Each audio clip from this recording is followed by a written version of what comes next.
right, it is that time. So we'll go ahead and get started off.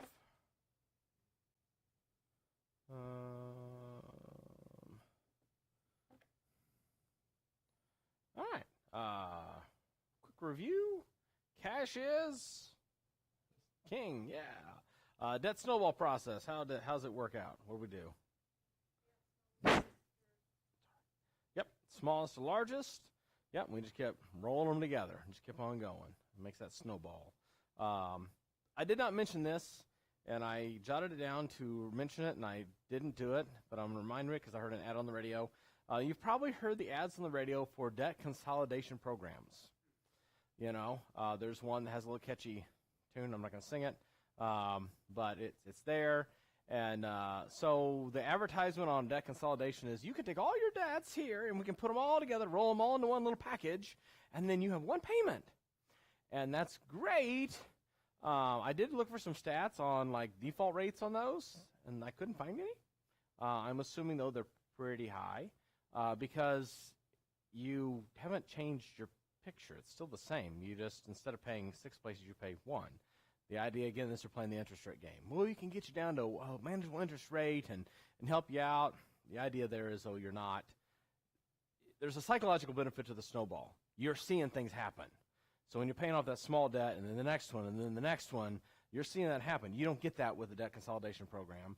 And now instead of having 6 loans to default on, I guess you just default on the one. So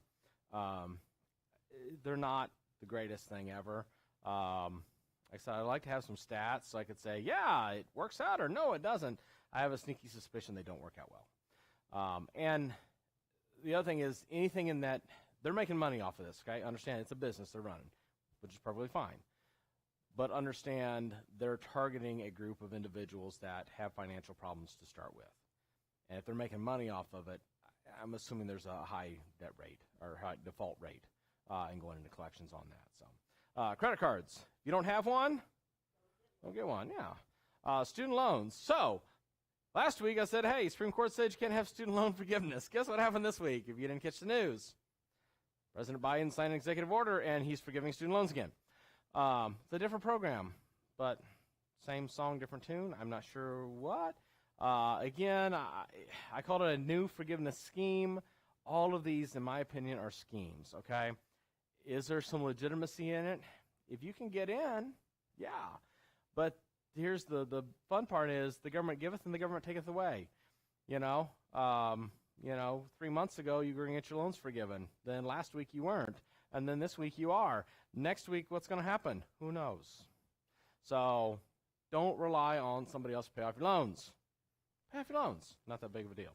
I mean, it could be a big deal, but just get to it. Again, you agreed to do it, so just get on it. So, medical debt. Remember, it was 0% interest typically, but it doesn't mean it's good debt. Doesn't mean it's okay. You still need to get through that.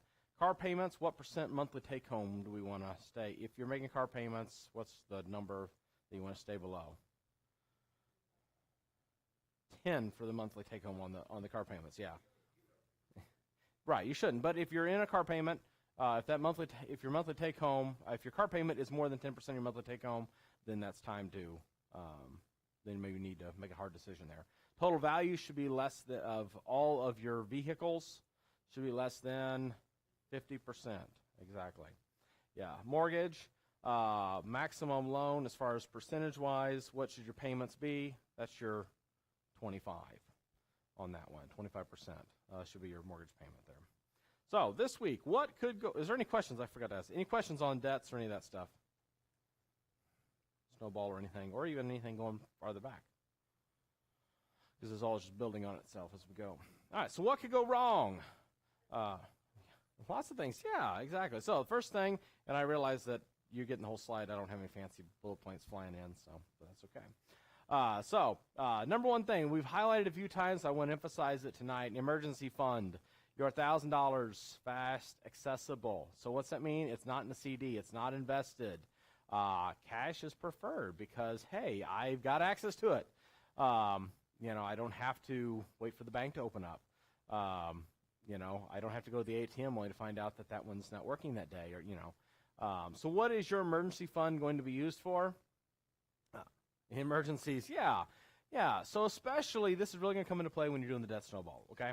Because, man, we're going to max out that budget. We're going to squeeze every dollar we can get out of everything in order to maximize the amount we're pumping in on that, okay? Dave Ramsey's plan is you wipe out all your savings and apply that to that debt snowball getting going, except for that $1,000 emergency fund. Now, when I say savings, I'm not including retirement accounts, that kind of stuff, okay? So in doing so, man, you can make some major headway pretty quick, but that does leave a little bit of vulnerability there. That's what that $1,000 is going to be for, okay? It's there because that's the time that, hey, you blow a tire out, all right? Yeah, you should be budgeting for that, but when we're really pumping hard on that snowball, we're maybe squeezing those things a little tight and not allocating necessarily what we need to. So we can draw this. What it allows us to do is not blow our budget. It's not going to allow us to go back into debt, okay? We can take care of that thing as it happens, and it's not going to be a major panic. And so that's why we want that $1,000. Again, we're not locking it up. This is not an investment, and even with the interest rates where they're at, $1,000 ain't going to make you no money. So it's okay. All right, just camp it somewhere safe, somewhere you can get to it quickly in an emergency. Aflac did a study back in 2021. Says 52% of people report they could not go 1 month or more without a paycheck. So our second tier emergency fund is 3 to 6 months of expenses. Okay, that one, if we want to put that in the money market, that's fine. Grow some interest. We want that, I say 3 to 4 days access. Why do I say that? Because you can make it 3 to 4 days before you have to get something, okay? So, and that's going to allow you to, if you have it on an online bank, you can transfer the money over, that kind of stuff. Because remember, you got your $1,000 fast access, okay? So this is something major. This is a major house repair or something like that. Or we're going to find out, there's the next myth here, and I said more is better. 3 is your bare minimum. 6 is on the top end. But one of the arguments we get is, my job is recession-proof, secure, or it's guaranteed. We have one little problem with that. And if you thought that, what happened on April 6, 2020? You're told to go home. If you're not essential, go home. A lot of people still got paid. A lot of people did not. If you're an hourly worker, nobody paid your hourly. You went home. And you didn't get a chance. You got no vote in the option. You were told to go home. If you're an essential worker, full disclosure, I was a protester. We went to Jeff City and protested the shutdown on that. And because, they said, you're not essential. I was blessed that I was considered essential. It wouldn't have mattered if I was or wasn't. It wasn't going to stop what I was going to do. I still would have worked a business every day. But how many of your bills were non-essential?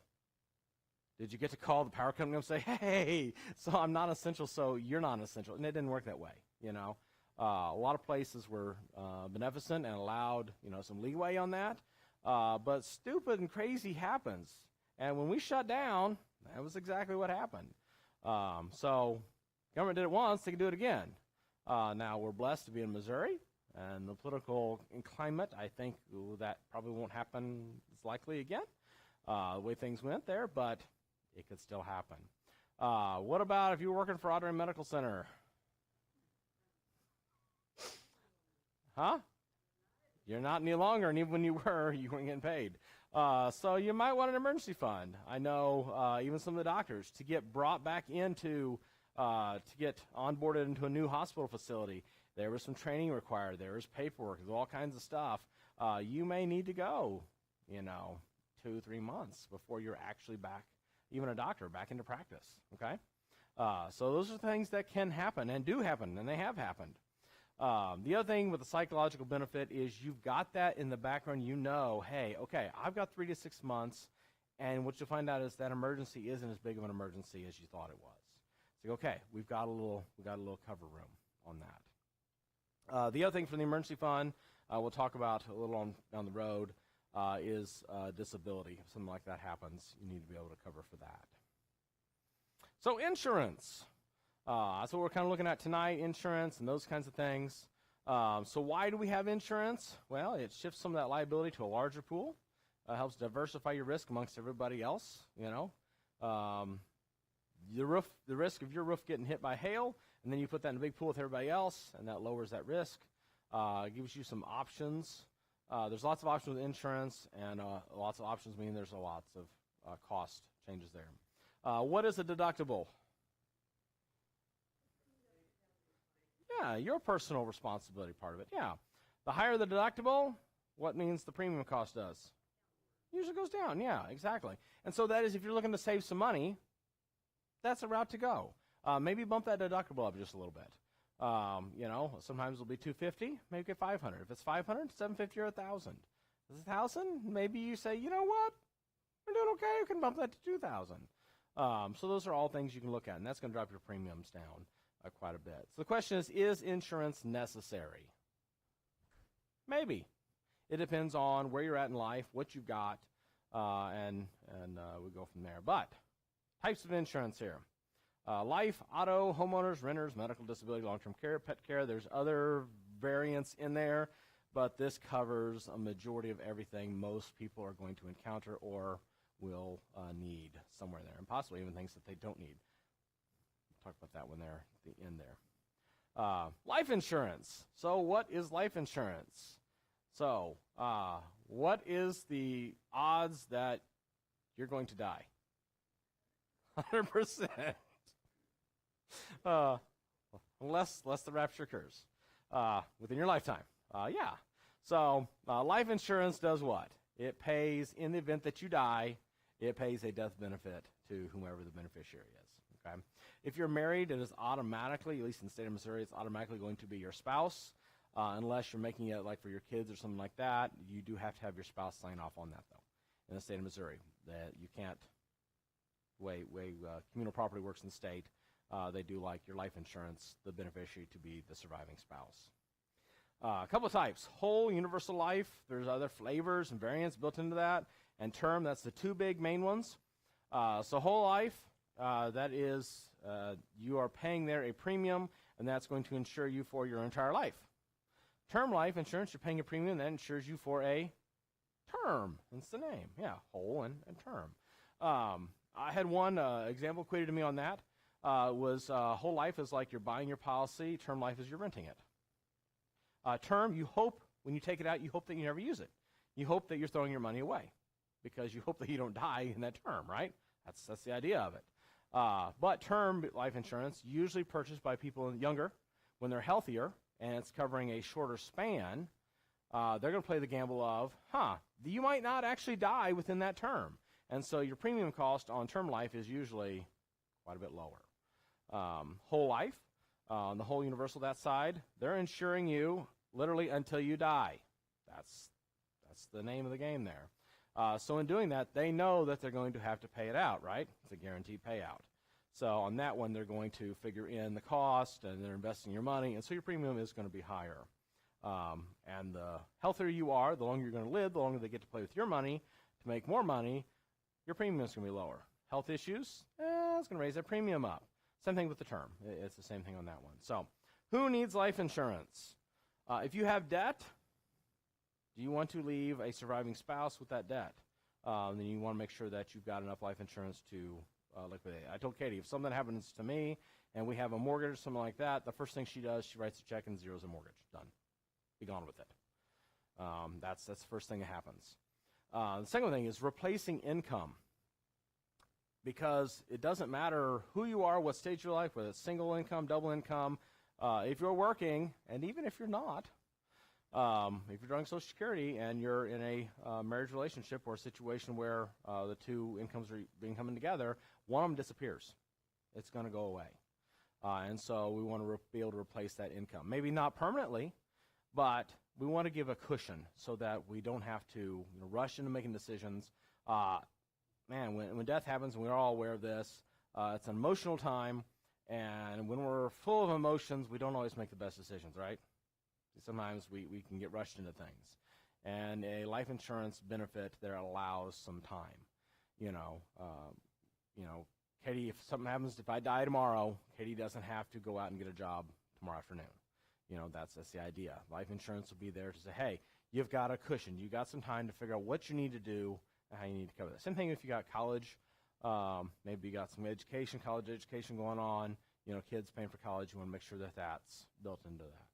One thing, at least at present, because again, the law, they can change. Life insurance benefits are tax-free.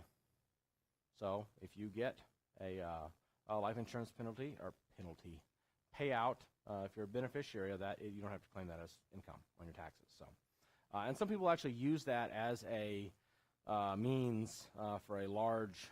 This is more true when the estate taxes were a little more onerous, and we have more of the death tax thing going on, which can always come back.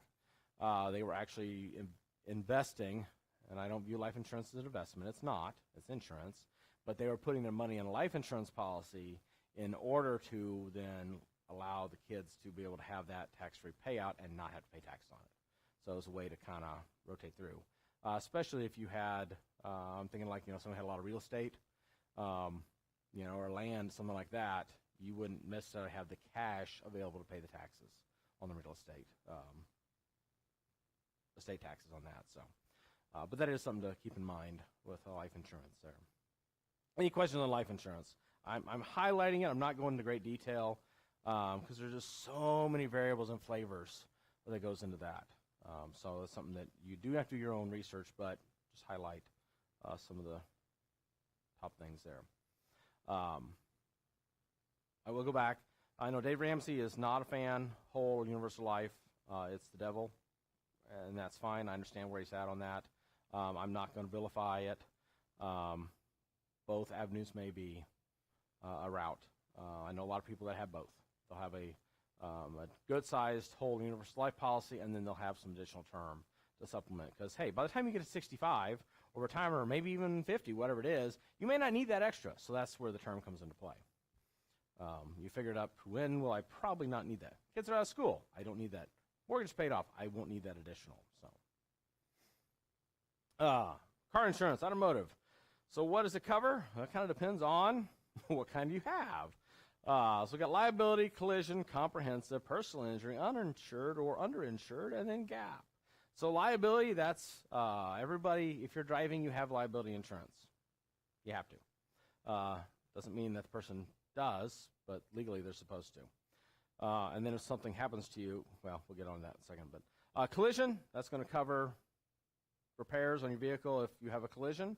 Comprehensive is going to cover your repairs on your vehicle if something else causes it. So that's where your hail damage. You could say, well, the hail collided into my car. Yeah, they don't really view it that way.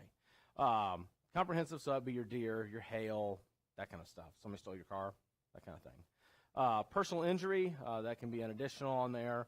That covers medical costs of somebody who maybe you were involved in the accident, you were considered to be the at fault. They'll help offset the medical costs there. Uninsured, underinsured. Just because it is required for you to have insurance doesn't mean people do. Because guess what you can do? You can take out a policy, you can go to the DMV, you get your license, your registration, you're all good, and then what can you do when you walk out the door? Call and cancel. Exactly. Well, they also sell 30-day policies. You can get a 30-day insurance policy too. So this helps give you that additional what if they hit you? Because, well, you can sue them. You sure can. Good luck. They didn't have insurance. There's probably a reason. So you can't get blood out of a turnip. Exactly. And the last one, there's gap insurance if you have a car payment. Gap insurance covers the difference between what you owe and what the value of the car is. Okay? We said before, when you're driving out of the car lot and you hit that bump, that's not the curb. That's the value of your car going down. It was estimated, I think, that the value of the car in the first year on a new car, and again, this is typical. COVID changes all that up, but typical cost or devaluation on a new car was 20% within the first year. It loses that much value. That's why you can buy a 1 to 3 year old car quite a bit cheaper than a new car. It's because somebody else done paid for all that devaluation for you. So that means that your mortgage or your car payment is worth more than your car is. And you don't want to be making payments on a car that's sitting in a scrapyard somewhere because you totaled it. That's a bad deal. Gap insurance helps cover that. Some policies or some car payments, they require you to have that. It's built into it. Some banks will even offer that. anything your bank offers you in most cases is probably not a good deal. So just be warned of that. Sometimes banks will say, hey, we can provide the insurance for that. It's probably not a great deal. Homeowners. A lot of us are probably familiar with that one right now. What it covers, or maybe you found out what it doesn't cover. When they pay out, there's two types of payouts, or two types of policies you can have. You can have actual cash value, or you can have replacement cost. And actually, there's 8 different policies that are available under the homeowners category, HO1 to HO8. I think most of them are HO5s is what most of us probably have. I'm not 100% sure on that, but that's more detail than we're getting into tonight. But actual cash value does not replace the item, but it pays the current value. So if you had, say, your roof, they said, hey, a roof is going to, your roof would cost $10,000, but we think it's worn, it's 20 years old, therefore we're going to write you a check for $3,000 because it's depreciated by $7,000. Replacement cost is the actual cost to replace. Oh, that roof is a $10,000 roof. It's going to cost $10,000 to replace it, so we're going to pay you $10,000 on that replacement. Which one do you think is going to be cheaper? Cash value, exactly. So again, this is another avenue. Which one are you going to, if you're wanting to save some money, this is a category in which you can look at. Now, understand that when you do that, you're going to be responsible for the other. But you can kind of prorate that as you go within your own budget as you go in there. Something else you can do is you can also say, hey, we're not going to insure for 100% of the value. For example, at the church camp, we've got buildings that we do not insure for 100%. Because we figure, hey, we're going to get volunteer labor to help repair it. Or maybe that building, if something happened to it, we're not going to replace it. We would do something different if that happened. And so some of them we don't insure for 100%. In fact, I don't really insure anything for 100%. We have various percentages on that. And part of that was to help bring the premium costs down. Because there's a lot of buildings and a lot of insurance costs up there for that. Any questions on the homeowners? I know I'm blazing through this, but most of us have these things.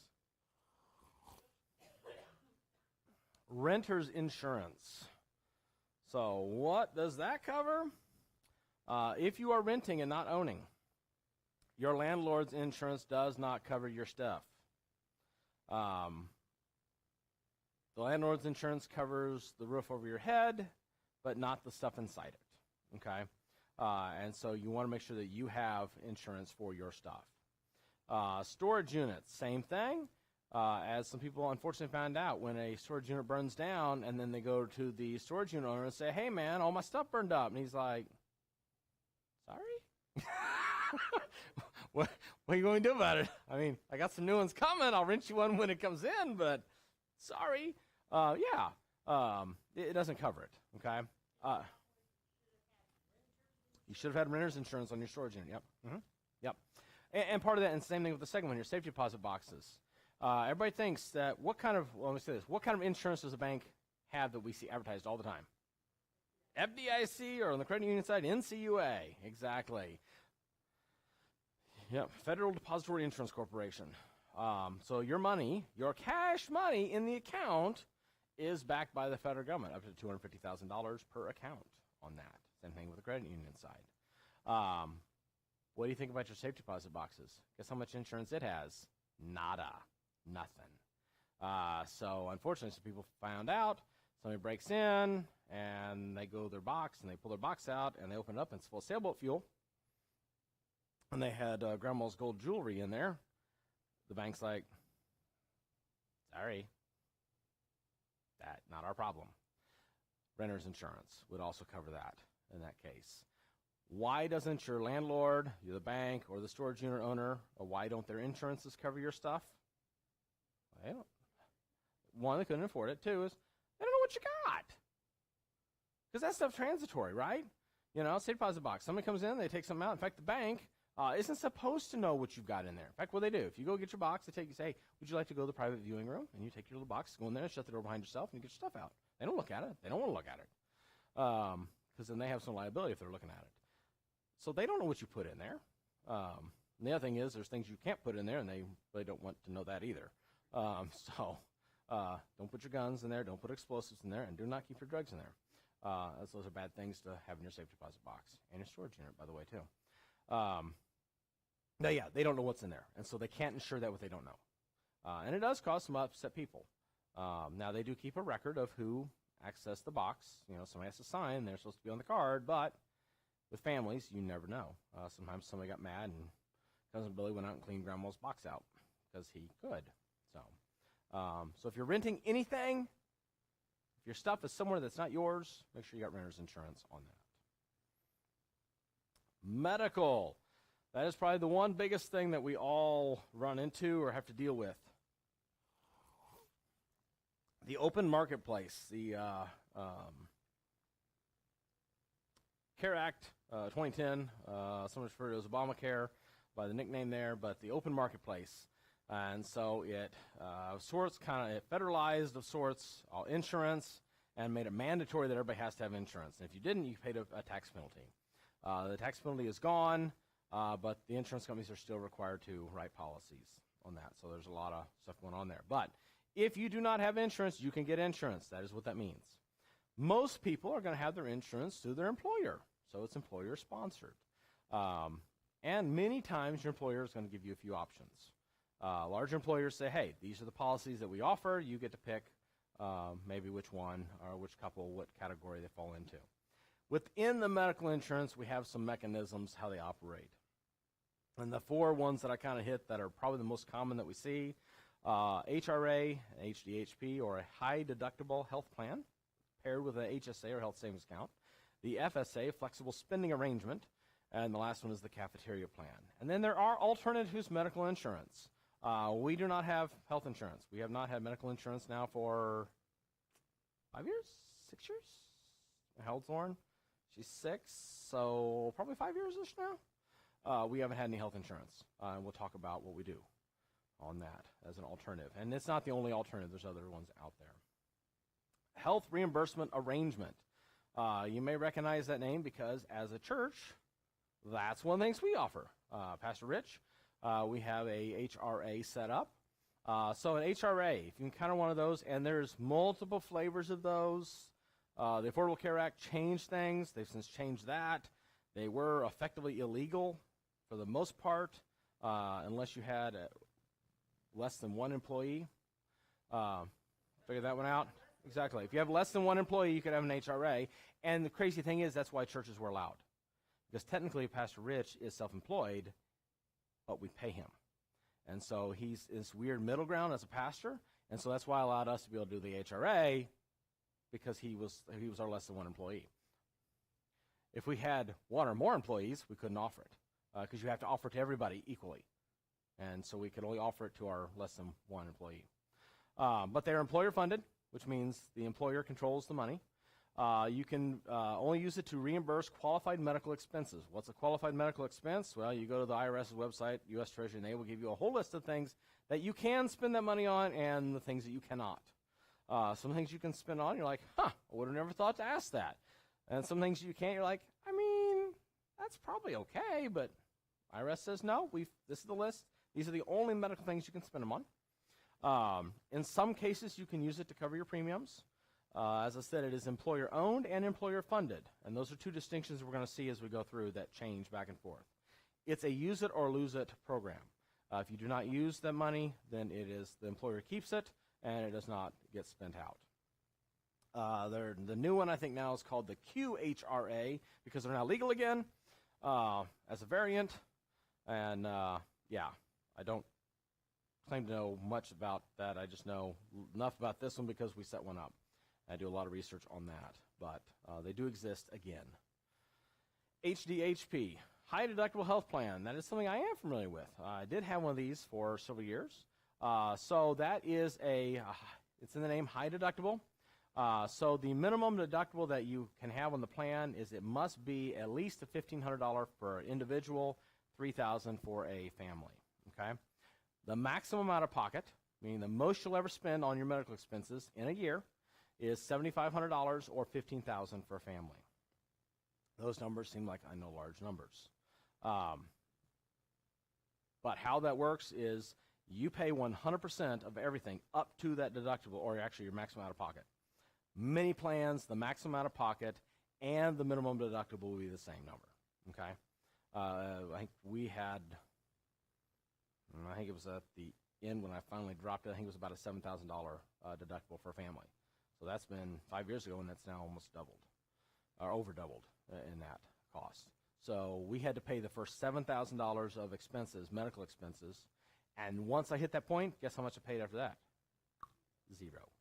Yeah. Once I paid 100% up front, then the deductible let me pay nothing after that. There's no copays.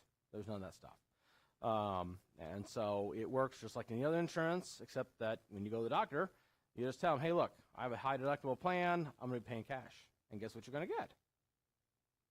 You're going to get a cash discount. Exactly. And so basically this used to be called, it fell in the category of major medical. It used to be the major medical plans before the Affordable Care Act. And that's what it falls into the category of. It does encourage you to not go to the doctor when you don't need to. It also definitely encourages you to not go to the emergency room because you have a hangnail. And we know that happens all the time. I couldn't get in to see my doctor, so I'm just going to go to the emergency room. You're not that sick. You're okay. Take some Tylenol. Wait tomorrow. You'll be fine. So who does it benefit? Benefits healthy people that don't have much medical expenses, and they also benefit those who have a lot of medical expenses. Because if you have a lot of medical expenses, what are you going to do? You're going to hit that deductible real fast. And then what are you going to do? You're going to pay nothing. So when Dad, like I said, I knew about this growing up. That's the plan we had as a family. I mean, January, Dad hit the deductible. So he had the rest of the year, how much medical bills? Zero. That was how that went out on that. If you're extremely healthy, you're not going to go to the doctor, right?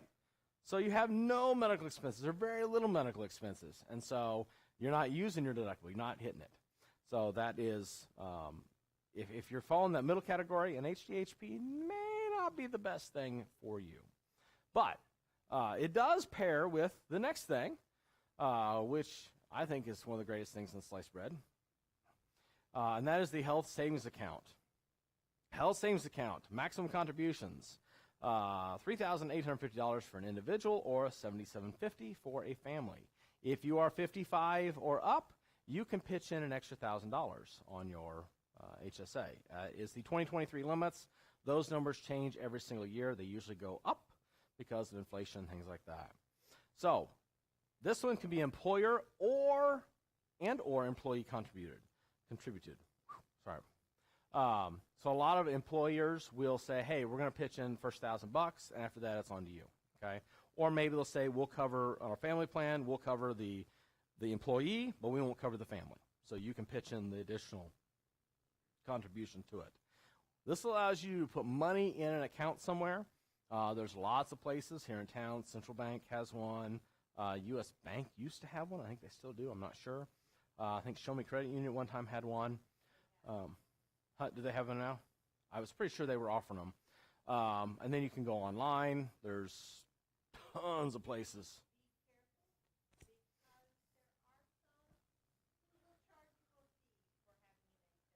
Most banks actually charge you a fee for having an HSA. Most of them will charge you a fee.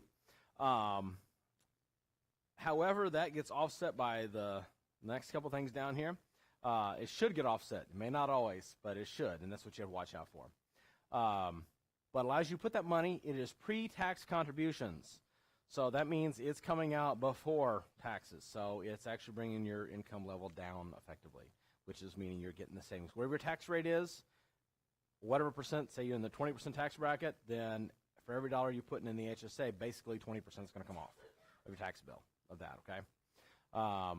And it stays tax-free, and it can grow tax-free as long as it's only spent out on qualified medical expenses. That lovely list from the IRS, the things you can and cannot get, that's on that list, okay? Those things, if it comes in and pays for that, then you get to, it's tax-free as a withdrawal on that. The thing about it is it can be invested, and it does roll over. Remember the HRA, use it or lose it. HSA, the longer you keep it, the more it becomes. It continues to grow and grow and grow. Because it can be invested, if it is growing at a rate higher than the fees are, I'm not as concerned about the fees, unless they're high. And there's some places that are some stupid fees. You can go to bankrate.com and just search for health savings accounts, and they'll give you a list, and it tells you what they're paying interest rates, what the fees are, can you invest them like external, mutual funds, that kind of stuff. The cool thing about the health savings account, we had one for when I got insurance, 2005 until, 6 years ago? Whatever it was, whenever we dropped insurance. All the money that I put into that was still there, I still have. And I'll never lose that. I can still use that for medical expenses, and it still stays tax-free. So we're not out any of that money. And so we have been able to invest that and built it up. And so that allowed us then to make the decision to drop health insurance. Not just because of the HSA, we have other things as well, but so that is a benefit to it. It's definitely something that I think is underutilized, especially from the financial aspect, because, again, with that pre-tax contributions, there's a huge tax benefit for most people with that. You can actually use it as a pass-through account. I'm surprised they haven't put a halt on this. And what I mean by that is, say you know how much you're going to spend at the doctor's office. Contribute that to your HSA, and then you write the check out of the HSA. You're getting the tax benefit as it flows through there. You're paying it out anyway. You might as well take the extra benefit on it.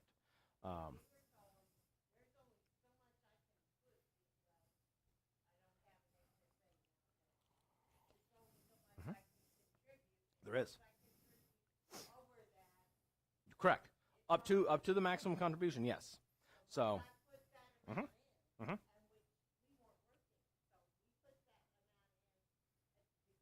yep.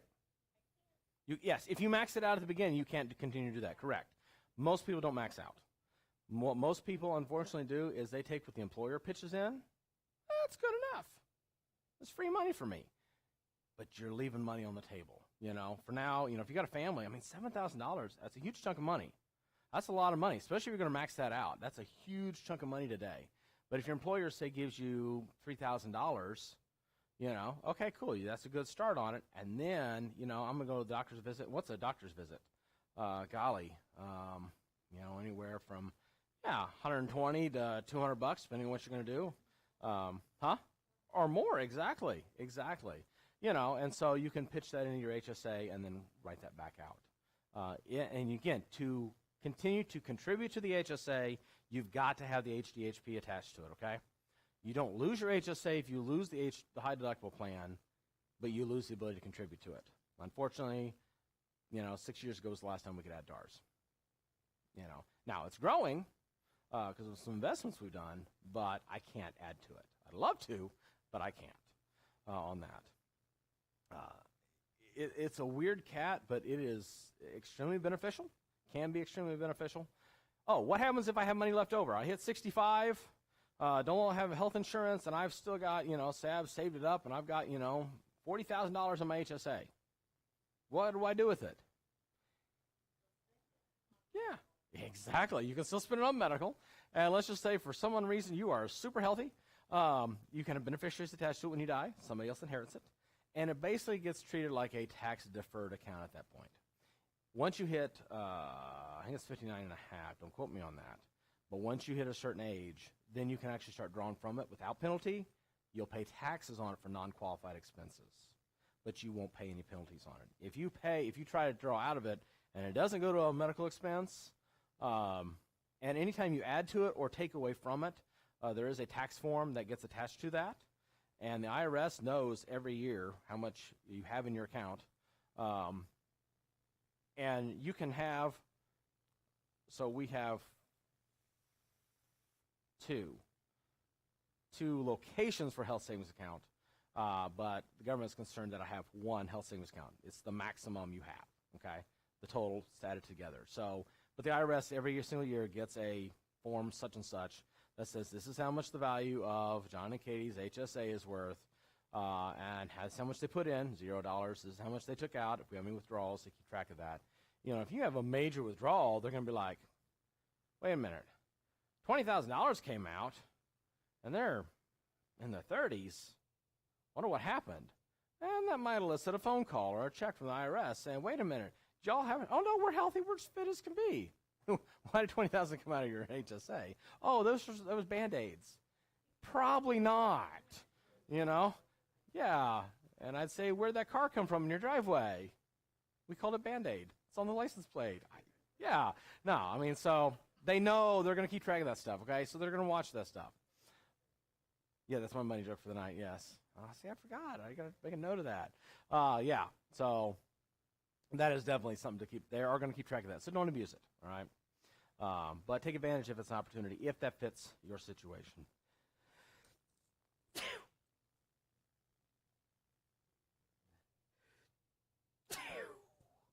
Excuse me. All right, FSA, flexible spending arrangement. So it is similar in a way that it has money that's attributed there.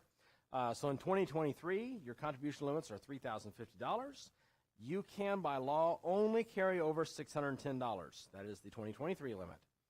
Now, that is not, my understanding is that is not something that's guaranteed. The employer may say we don't carry over at all. You cannot carry anything over. It is an employee contribution, so the employer is not putting anything in. It is money you're designating to take out of your paycheck to be put in this FSA. It is pre-tax contributions, and it stays tax-free for, again, that list of qualified expenses. That list, by the way, used to be really good because it was basically anything medical. So Band-Aids, hydrogen peroxide, alcohol, any of that kind of stuff. Alcohol rubbing kind, not the drinking kind. I think the drinking kind's always not been on the list. Huh? Exactly, yeah. No, you cannot get a shot of whiskey for your knee pain. That doesn't work. But they've tightened that up. A lot of the over-the-counter stuff is no longer on that list. They've loosened some of that back up again. But just, you want to keep an eye. If you've got any of these accounts, keep an eye on that stuff, okay? Because it does change. Again, it's the government. Gives and takes whenever it feels like it. It doesn't have to make sense. It is a use it or lose it. If you don't use it, you will lose those monies, okay? So, again, it forces you to budget just a little bit, to look ahead and say, okay, I know about what our medical expenses are going to be. You know, the kids are going to the doctor this time, there's only times a year, and this is the medications. Okay, we got prescription drugs. We know we're going to pay that. This is what the costs are, and okay, so we're going to have that much taken out of our check. There is rules on when you can change those numbers. A lot of times it's a kind of an annual enrollment kind of thing on that, but your HR department will talk to you more about that as well. As well as this one, the cafeteria plan. Why is it called cafeteria plan? Because it's like at the cafeteria. You go down the line, you pick this, and I don't want that, and I want this, and I want that. It's not just health. It can also be some retirement, things like that. It's all rolled in. It's a benefits program. Some employers offer that as an option as well. Typically, it's going to include the FSA. So it's definitely something you'd want to talk to your HR department about, what they offer, and how that would benefit you or not. And some of these things, especially with the HSA, things like that, it might be wise to have a conversation with an accountant, just because they will be able to advise you a little bit. Hey, yeah, this is going to help you out. What's it going to do to my taxes? And then they'll let you know on that. So what about alternatives? So medical sharing ministries. You've probably heard the ads on TV, perhaps, or on the radio. The biggest one, as far as I think publicity, probably is MediShare. The oldest one, however, is Christian Healthcare Ministries. Big thing is, it is not insurance, okay? They will tell you, I should have brought my little brochure. So full disclosure, we have CHM, Christian Healthcare Ministries. How the process works, it's similar to insurance, but it's not the same. So we have and now they've changed it up even more insurance-esque. But we have an individual personal responsibility. So if I get hurt, perfect example is my kidney stone. We had the kidney stone. It exceeded our personal responsibility limit. And so then I was able to send the bills into them. And then I was still able to negotiate discounts on my behalf because we paid cash for it. They subtracted out my personal responsibility, kind of like a deductible. And then they sent me a check for the difference. Every month we voluntarily send in money to support the ministry. That money then is applied to a whole pool, and that's where they pay everybody's medical bills out of. The model for it is a few verses here. Galatians 6:2 says, carry each other's burdens, and in this way you will fulfill the law of Christ. Acts 2:44-46 says, all the believers were together and had everything in common. They sold property and possessions to give to anyone who had need. Every day they continued to meet together in the temple courts. They broke bread in their homes and ate together with glad and sincere hearts. And Acts 4:32, the whole congregation of believers was united as one heart, one mind. They didn't even claim ownership of their own possessions. No one said, that's mine, you can't have it. They shared everything, like how the message there relays that. And so that's the process, is everybody who's a member of that medical sharing ministry, you're pitching in money, it gets pooled together, and then out of that is where the expenses come out. The other cool thing is, what about pre-existing? So if you have a pre-existing condition, they can't cover it directly through the account, but what they'll do is they put your information on what they call the prayer page. And every single month, in the middle of the brochure, it's a list of names and addresses, and then what the medical thing is, and also then how much is left. And it's what they call the prayer page. And your encouragement is to pray for these individuals on the prayer page, send them a card or a note, because the address is right there of encouragement. Pray for them, contact them, give them some love, show them some Christian love, and then you can send in additional funds to help support the prayer page. Either you can say, hey, I want this to help Jim Smith at whatever. Here's an extra $50 this month. I want that to go to apply to his account. And it's amazing. I think July, they said there was $550,000 worth of prayer page requests remaining. And it comes out to every family, if every family gave an extra $18 that month, they wipe the whole page off. You know, so it's this idea of Christian love sharing together. And we've used it once, and it worked out fine. We're still members and still have no plans to make any changes on that. Cost-wise was dramatically cheaper. When we switched, we were saving about $700 a month over our insurance. And I cut our personal responsibility in half. So basically the deductible was half of what it was before. So you have to do research, read the stuff. CHM, I've got to handle all the paperwork. I do the contacts with the doctor's office, stuff like that. I've been used to doing that anyway, so it wasn't a big deal. Medishare handles them more like insurance. They'll submit the claims. The doctor's office submits claims for you. But do your own research.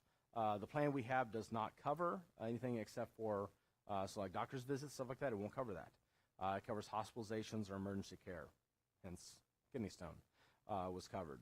But if it's someone just going to the doctor's office for, flu or something like that, I'm going to be personally responsible. And that's probably not going to hit my personal responsibility limit. What does it require, though? Step of faith. It is not a guarantee. They have to tell you this. They do not guarantee they're going to make any payments. It says right there on the thing, we do not guarantee you'll ever get paid. We'll ever reimburse your bills. The only guarantee you have with your insurance company, though, is it's regulated by the government, and the government will most likely step in and pay off something if something happened there. So you're going to have some faith somewhere on that. It does require you to budget because you got to think ahead and plan out. Same thing with the HSA. It does require you to budget. And it does require stewardship. Again, the same idea. Looking for the best deal. And the encouragement with the medical sharing ministry is you're going to want to get the best deal because it's your brother in Christ who's paying for it. For all you know, it could be the guy sitting on the side of your church pew from you. And he's paying your medical bills. You want to give him the best deal possible, too. And you hope he's doing the same thing for you. So you work to negotiate those things down. And their rule typically is on a large medical bill, they'll tell you if you don't get a 40% discount, talk to somebody else. Ask for a supervisor. You should get at least 40% off of your medical bills. And that's typically what we've seen. Most of them are offering at least 40% on that stuff. So, and they do cover maternity. They have an awesome maternity program. I wish we would have known about that beforehand because it would have cost us $500 each kid, and that was it. It cost us way more than that to pay the hospital. It costs us more than that to pay the doctor's bill, not just the hospital. So, yes, yeah. We were at a conference they were sponsoring, or we were at a concert, and CHM happened to be sponsoring it. And we said, "Oh yeah, we're CHM members." He goes, "Oh, that's awesome. Do you know about our maternity program?" I said, "Yeah, we found out about that about a couple years too late." He goes, "Oh, sorry." I said, "Not your fault, dude. I should have done more research." But I said, "Yeah, I wish we would have known about that." Medicare. I know there's several in the room that are familiar with the fun of Medicare, or maybe getting ready to go down that road, and all of us are going to, well, for at least time being, until changes happen. Have to deal with it. So you got Part A, B, Part D, new as of mid-2000s on that one, and Part C, as it's sometimes referred to. Part A and B, you get those. That's your hospital or your skilled nursing or hospice. That's A. B is your medical coverage, like medical insurance, so your doctor's offices, things like that. Then to pay for your prescription drugs, you got to have Part D. You have to get it. You don't get a choice in the matter. I guess you do get a choice. You can choose not to get Medicare. And I guess there is limited. There is some programs that still exist that they've worked with that still can still have the other alternative, but that list is very short. So for most people, it's required. If you do not get it within the allowed time to take out Medicare, for every year that you don't have it, they fine you in so much percent, and that percent stays with you for the rest of your life. So, because they knew that people would say, well, I'm actually pretty healthy, so I'm going to roll the dice, and I'm just going to wait 3 years. And they knew, because it's a pyramid scheme, they knew that if people were doing that, they wouldn't have enough premiums coming in to cover the outflow. And so they said, no. If you're going to play that game, we're going to play the game too, and we'll punish you for that. Part C, Medicare Advantage. So that is a private partnership there. So they utilize private insurance companies on that. And believe it or not, there is a similar program to the HSA that is available through Medicare. It's called the MSA, which the MSA actually predated the HSA. It was the medical savings account. There's still a few of those out there. The HSA, it was done as an experiment, basically. The MSA was. The HSA replaced it, but it still exists in the Medicare world. And so you can actually get a Medicare Advantage plan that is linked with the MSA, and you actually get a deposit you can't contribute to it, but you get a check from the government to pre-fund your MSA account. Kind of a cool deal. Again, it's a high deductible plan. Premium cost, typically on those, minimum can be as low as $0. So you have a $0 premium on that. If you are paying no premium, though, you're probably looking at somewhere like an $8,000 deductible. So what do you need to be doing if you're not paying a premium? You need to be setting that aside and putting it somewhere, because they're only going to give you about $3,000. So you're going to have a $5,000 window to make up. So does it work out for everybody? No, not for everybody. But if you're relatively healthy, you're getting that tax-free money. It's coming in. It does roll over. You can keep it. You can invest it as well. And some of the companies that support the MSA, they also support HSA. So if you have an HSA, you can't combine the funds together, but you can at least have it at the same banking facility. So it makes the paperwork a little easier as far as keeping track of that. So supplemental covers some of the costs not covered by Part B. Cool thing, CHM, they even have a Medicare supplement plan called Senior Share, and it allows you to keep your plan and roll it over when you become a senior. So it works as a supplemental plan. I don't claim to know everything about Medicare. I don't know that anybody claims to know everything about Medicare, especially when you come to open enrollment time. You can change, but you have to change within that window, and make sure you know what you're doing on that. The good thing about that, though, is if you get a plan and you're like, this was terrible, you can change. There's brokers that you can contact. Ask them for research. They'll run your numbers, especially when it comes to like the Part D stuff, prescription drugs. There's a wide array of changes in that. So, give them a list of your drugs. They'll price shop and say, yeah, this premium or this policy is going to cover your drugs. You'll save rate, save cost over here on this one. So definitely something to look into. Do your homework on that stuff. And talk to somebody if you're got questions. Medicaid. It is designed for low income. It includes annual income limits. It's a federal program run by the states. Each state has their own rules on that. And then you have subcategories in that. You have S-CHIP, the State Children's Health Insurance Program, things like that. So I'm not going a great deal there. But disability insurance. We have two groups. We have short-term and long-term. Stat here, 43% of people who are 40 years old will have a long-term disability by the time they're 65. So 43% of people my age will be disabled before they hit retirement. That's almost half. So the odds of getting disabled is a pretty good level there. Short-term, you probably heard the Aflac. The ads on TV, little duck, Aflac, run around. That is a short-term disability plan. They kind of monopolize that market, at least in the advertising realm. So that's going to pay you up to 2 years typically. Usually it's a year to 2 years is the maximum amount. Sometimes that's shorter. But remember I talked about that you need to have a 3 to 6 month savings emergency fund, right? Long-term emergency fund, because there is a waiting period in these. So short-term disability, it can be anywhere from 2 weeks or up to a couple months. So if you're not working because you're disabled, you know, something happened, you need to be able to survive until that disability insurance kicks in, okay? Long-term, it can be up to 6 months before they're going to consider you disabled, okay?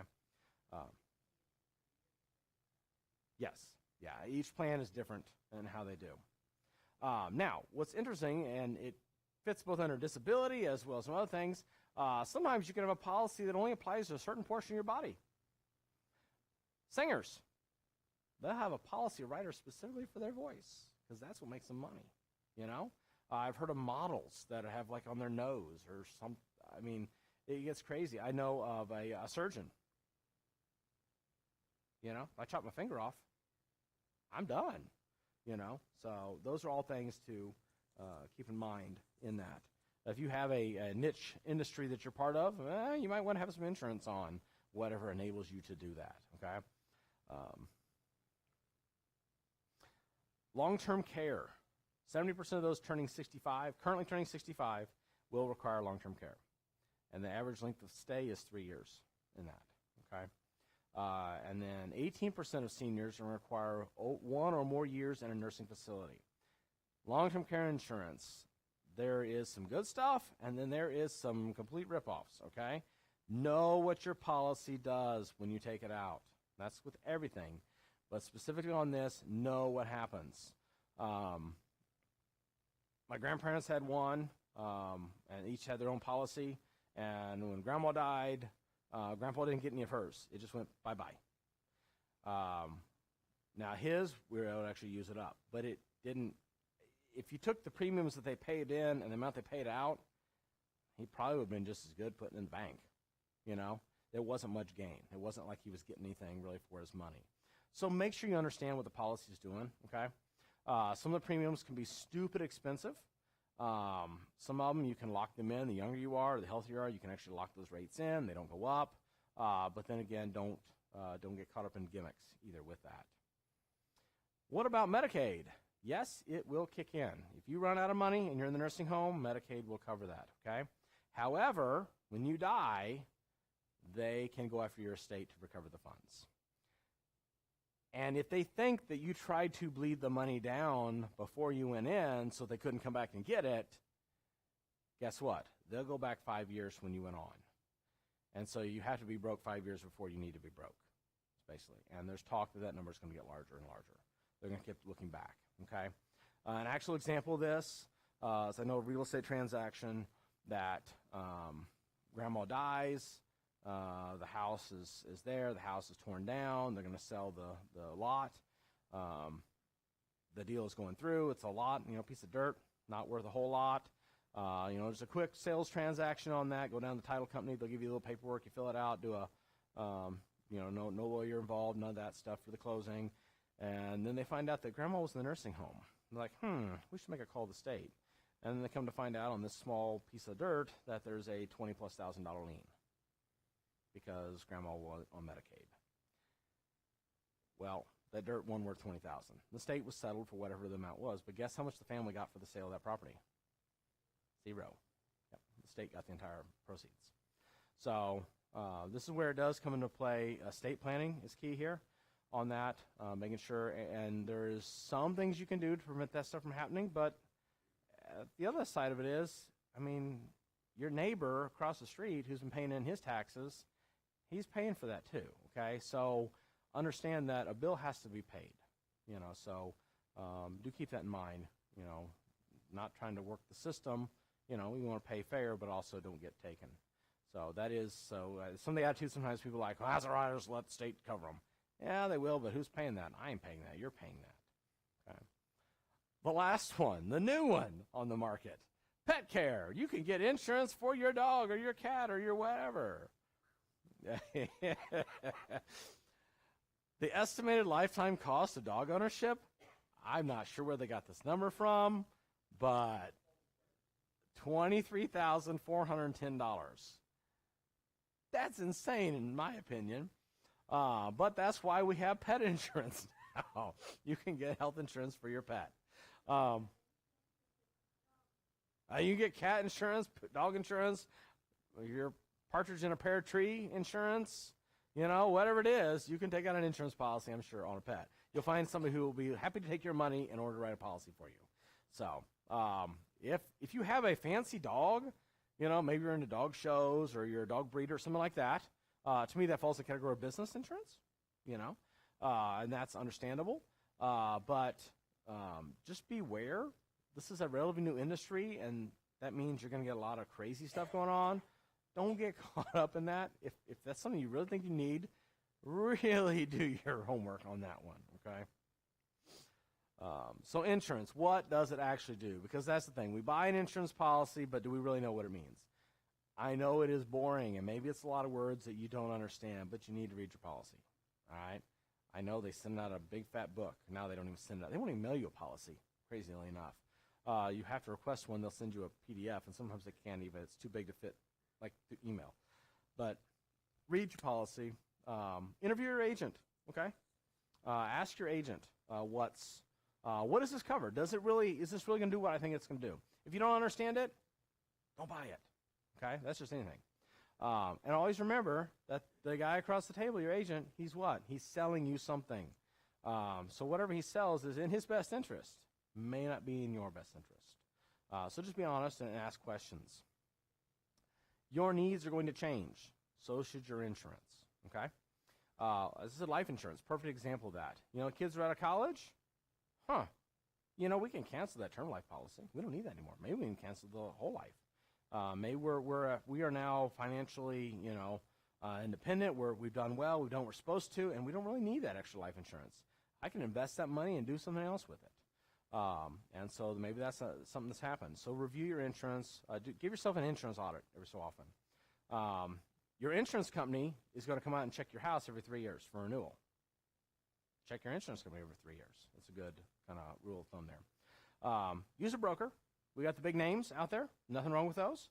But you can also call up a broker and say, hey, shop me some insurance. And they'll bring you back a whole portfolio. American Family can only sell you American Family insurance. They can't sell you shelter, a broker can look and shop it out for you.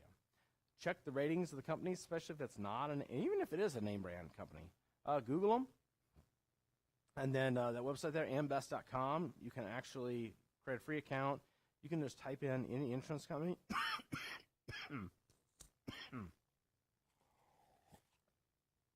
Excuse me. And they will give you a financial rating for them. A plus, A minus, whatever it is. And State Insurance Board. And then finally, caveat emptor, buyer beware. Do your own homework. And that's all this stuff. So, insurance. It's all fine and dandy. But we can get so caught up in insurance that we forget something. Matthew 6:25 here says, therefore I tell you, do not worry about your life, which you eat or drink, or about your body, which you will wear. Is not life more important than food, and the body more important than clothes? Look at the birds of the air. They do not sow or reap or store away in barns, and yet your heavenly Father feeds them. Are you not much more valuable than they? Who of you by worrying can add a single hour to his life? Why do you worry about clothes? See how the lilies of the field grow? They do not labor or spin, yet I tell you that not even Solomon in all his splendor was dressed like one of these. That is how God clothes the grass of the field, which is here today and tomorrow is thrown into the fire. Will he not much more clothe you, O you of little faith? So do not worry, saying, what shall we eat? What shall we drink? What shall we wear? For the pagans run after all these things, and your heavenly Father knows that you need them.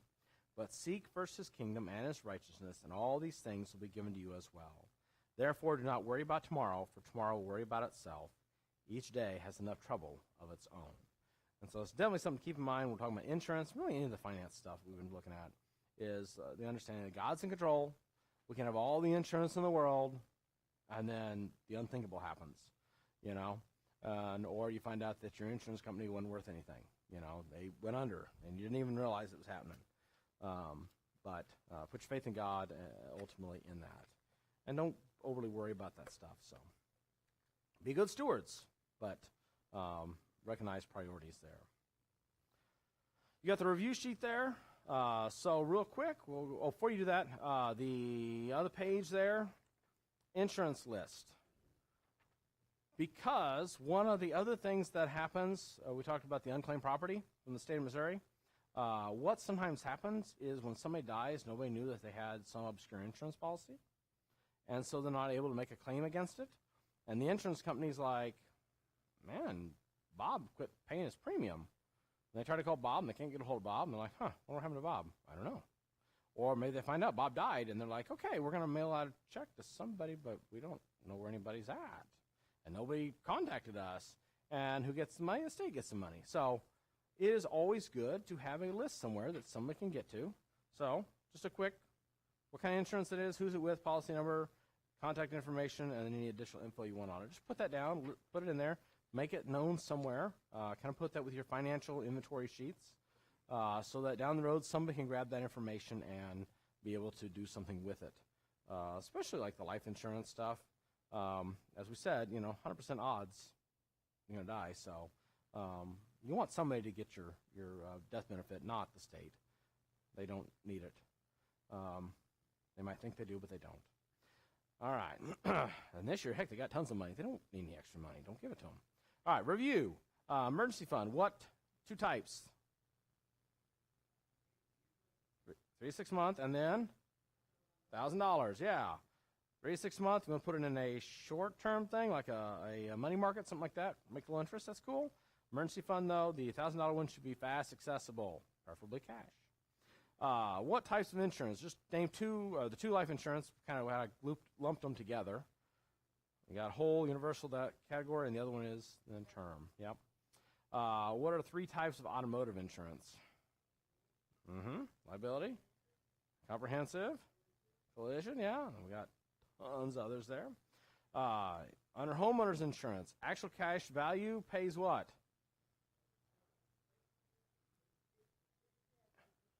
Yeah, it pays you what it was worth minus the depreciation, yeah. Yeah. Replacement cost? Yeah, it pays to replace it, yeah. Which always messed me up because actual cash value, well, it actually costs this much, but it's not. It's cost to replace, so. Renter's insurance, true or false? Landlord's insurance covers my stuff. False. FDIC covers safe deposit contents? False, yeah.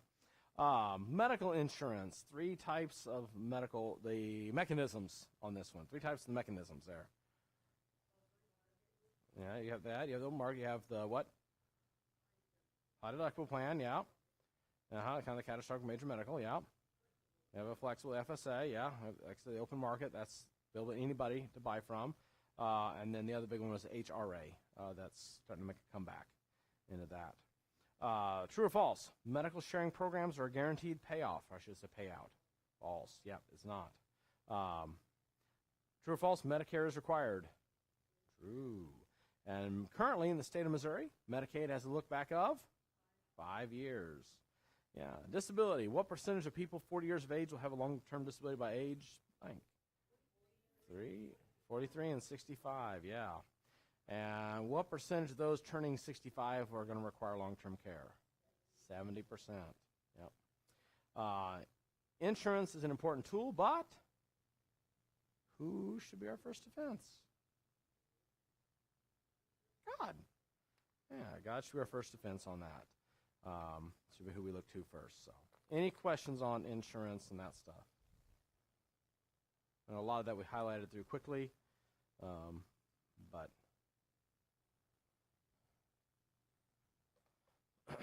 next week we will not meet for tonight. We'll be at no church next Sunday evening, but the week following that we will pick up. And what did I label it?